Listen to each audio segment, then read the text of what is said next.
Good evening, everybody, and thank you for joining us tonight. Joe has the evening off. HECO says Oahu residents should get ready to pay even more for electricity this fall. A massive coal power plant is shutting down, and renewable energy intended to replace it won't be ready in time. Gina Mangieri, always investigating, and has the details. This Kapolei power plant burns coal to make energy, meeting about 16% of the island's peak electricity demand. It has been Oahu's biggest single generator for 3 decades, but only for another 69 days. And by shutting down that coal plant, we're also eliminating the last use of coal in the state of Hawaii for power generation. And it's one of the largest emitters of greenhouse gas in the state. It's about 1.7 million metric tons of carbon dioxide per year. Its shutdown September 1st will also eliminate 180 megawatts of power, about 1/10 of what Oahu needs. The original plan was to have a whole bunch of big renewable energy projects up and running just in time, but... So one of the biggest challenges has been these unexpected global events, right, with supply chain issues, and as a result, developers can't necessarily fulfill some of the promises, commitments that have been made over the past few months and years. Tariff issues also hung up solar panel imports. So how do we bridge the gap when the plug is pulled on coal? Well, the lights are going to stay on. That's our #1 job. And on September 1st, there isn't even going to be a blink. HECO says that's because they've rearranged the maintenance schedules to make sure all plants are up and running, creating what they call a reserve margin, basically power that they have on standby in case we need it. But how? Our oil-powered units will be running more than were before the shutdown of the coal plant. What's the cost differential on that for customers? You know, we're looking at that right now, and some of it is going to just depend. We're forecasting that there is going to be an increase. Timing really is about as bad as it could be with the increase in oil prices. I think, a year ago when we were looking at this, we didn't think there was going to be much of a difference at all. Coal right now costs 6 to 8 cents per kilowatt hour, but oil soared to 28 to 30 cents per kilowatt hour. Meaning oil-generated power costs as much as 5 times more than coal. That's the ballpark for the steep difference on the 10% or so of the island's power that once came from coal but will need to be made up for with oil. That is until more utility-scale renewables come online as soon as early 2023. There is a cost associated to not burning coal. It is the cheapest fuel, but it's also the dirtiest. So what can we do about it at home besides getting ready to write bigger checks to HECO?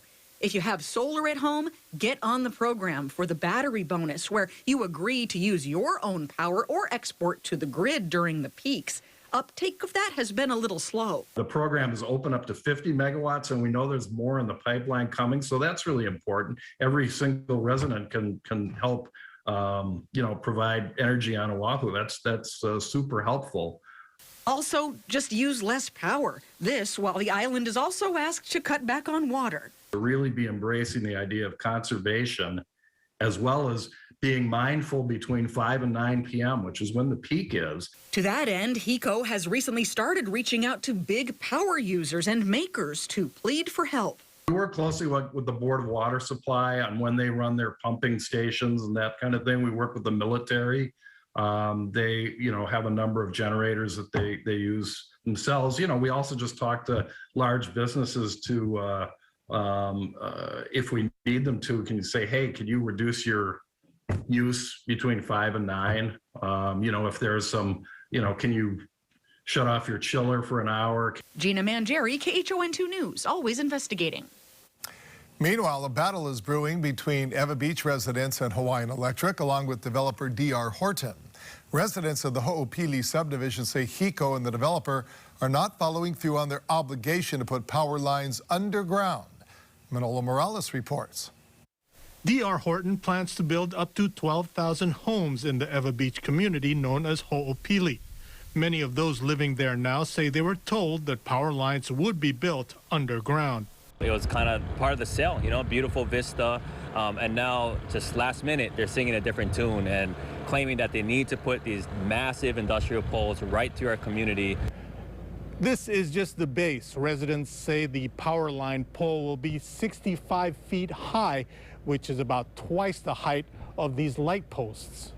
Ng says about 500 residents have already signed a petition calling for the power lines to be buried.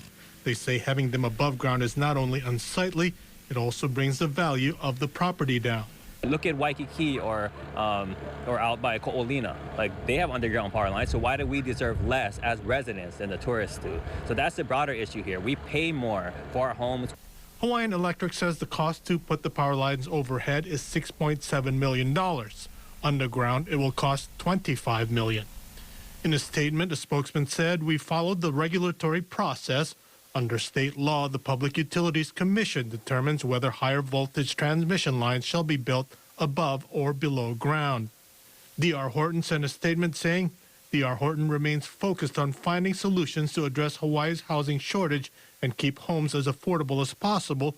Overhead line extensions for the project were determined to be the most prudent option to achieve this goal. The PUC held a public hearing and says no one opposed HECO's proposal to put the lines above ground. PUC adds that a consumer advocate for the state recommended to put the lines overhead because no other party was willing to pay for the additional cost.